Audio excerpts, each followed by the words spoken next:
നമസ്കാരം, ഞാൻ Santhosh Rajasekharan. Daily news അറിയേണ്ട വാർത്തകളിലേക്ക് സ്വാഗതം. നീ പോമോനെ വിജയ എന്ന തെലങ്കാന മുഖ്യമന്ത്രി രേവന്ത് റെഡ്ഡിയുടെ വിളിക്കെതിരെ ഡാഷ് മോനെ രേവന്ത മറുപടി പിന്നാലെ വരുന്നുണ്ട് എന്ന വിവാദ പരാമർശവുമായി മുഖ്യമന്ത്രി പിണറായി വിജയൻ. പിണറായി വിജയന്റെ എക്സ്പയറി ഡേറ്റ് കഴിഞ്ഞുവെന്നും കേരളത്തിൽ UDF വരുമെന്നും രേവന്ത് റെഡ്ഡി പറഞ്ഞിരുന്നു.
ശ്രീകാര്യം ജംഗ്ഷനിൽ നടന്ന കലാശക്കൊട്ടിനോടനുബന്ധിച്ച് NDA സ്ഥാനാർത്ഥി V മുരളീധരനും CPM സ്ഥാനാർത്ഥി കടകംപള്ളി സുരേന്ദ്രനും ക്രെയിനിൽ ആരാധകർക്കൊപ്പം കയറിയപ്പോൾ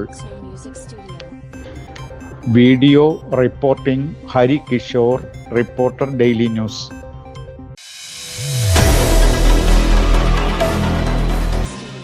2018 പ്രളയം മനുഷ്യനിർമ്മിതമാണെന്ന ആരോപണങ്ങൾ അടിസ്ഥാനരഹിതമാണെന്ന് മുഖ്യമന്ത്രി പിണറായി വിജയൻ പറഞ്ഞു.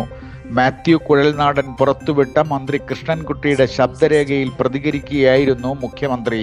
ശബ്ദരേഖയിൽ വളരെ വ്യക്തമായി അന്നത്തെ ജലസേചന മന്ത്രിയായിരുന്ന കൃഷ്ണൻകുട്ടി മാത്യു T. തോമസ് 8 കോടി രൂപയുടെ അഴിമതി മുന്നിൽ കണ്ട് നടത്തിയ നീക്കമാണ് ഡാം തുറന്നു വിടേണ്ടി വന്നത് എന്ന് പറയുന്നുണ്ട്. പ്രളയം മനുഷ്യനിർമ്മിതമായിരുന്നു എന്നാണ് മാത്യു കുഴൽനാടൻ തെളിവ് നിരത്തി വാദിക്കുന്നത്.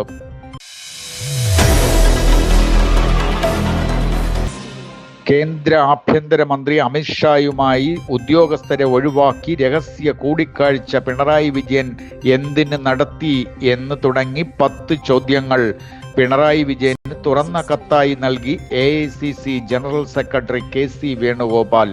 ഡൽഹി കേരള ഹൗസിൽ ഉദ്യോഗസ്ഥരെ ഒഴിവാക്കി കേന്ദ്രമന്ത്രി നിർമ്മല സീതാരാമൻ പ്രഭാത ഭക്ഷണം നൽകിയത് എന്തിന്, എന്ത് ഡീൽ ഉറപ്പിക്കാനായിരുന്നു എന്നും KC വേണുഗോപാൽ കത്തിൽ പിണറായി വിജയനോട് ചോദിക്കുന്നു.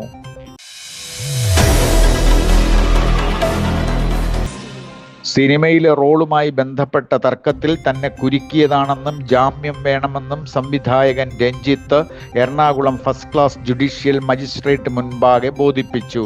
രഞ്ജിത്ത് അന്വേഷണത്തോട് സഹകരിക്കുന്നില്ലെന്നും വീണ്ടും കസ്റ്റഡിയിൽ വേണമെന്നും പ്രോസിക്യൂഷനും ആവശ്യപ്പെട്ടു.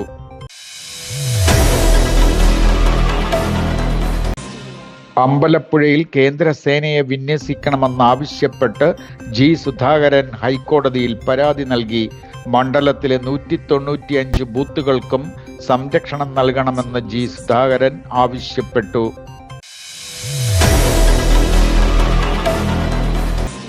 സുരേഷ് ഗോപിയുടെ തെരഞ്ഞെടുപ്പ് വിജയം ചോദ്യം ചെയ്തുകൊണ്ടുള്ള ഹർജി ഹൈക്കോടതി തള്ളി. തൃശൂരിലെ സ്വതന്ത്ര സ്ഥാനാർത്ഥിയായിരുന്ന ജോഷി വില്ലടം നൽകിയ ഹർജിയാണ് ഹൈക്കോടതി തള്ളിയത്.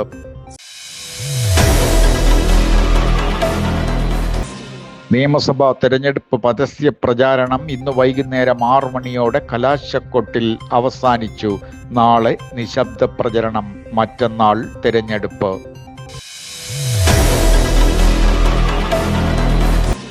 വൈക്കം തലയാഴത്ത് LDF കമ്മിറ്റി ഓഫീസിൽ പുളിക്കശ്ശേരി ചെല്ലപ്പൻ ആത്മഹത്യ ചെയ്തു.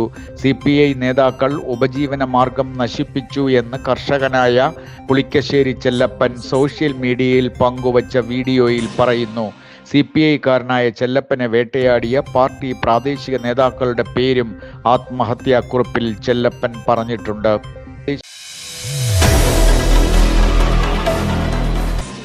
98ാമത് ഓസ്കാർ തിളക്കവുമായി സിനിമ വൺ ബാറ്റിൽ ആഫ്റ്റർ അനദർ. 6 പുരസ്കാരങ്ങളാണ് ഈ സിനിമ നേടിയത്. മികച്ച നടൻ മൈക്കിൾ B. ജോർദൻ, നടി ജെസി ബക്ലി. നോർവേ സിനിമ സെന്റിമെന്റൽ വാല്യൂവാണ് മികച്ച വിദേശ ഭാഷാ ചിത്രം.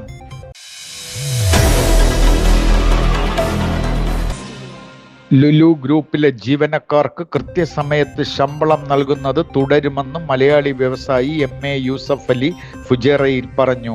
ബാങ്ക് വായ്പ എടുത്തിട്ടാണെങ്കിലും ശമ്പളം മുടങ്ങില്ല, അദ്ദേഹം പറഞ്ഞു.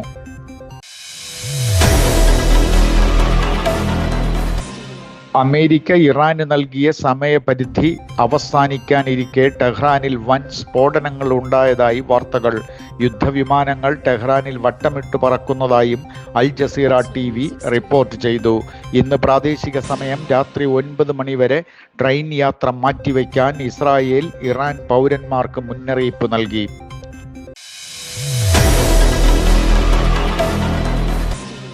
എയർ ഇന്ത്യ ഇന്ധന സർചാർജ് കൂട്ടി. വിമാന ടിക്കറ്റ് നിരക്കുകൾ ഇതോടെ ഉയരുമെന്ന് വ്യക്തമായി. ആഭ്യന്തര റൂട്ടിൽ 300 രൂപ മുതൽ 800 രൂപ വരെ കൂടുമെന്നാണ് സൂചന. അറിയേണ്ട വാർത്തകളുമായി അടുത്ത ബുള്ളറ്റിനിൽ വീണ്ടും കേൾക്കാം. നന്ദി, നമസ്കാരം.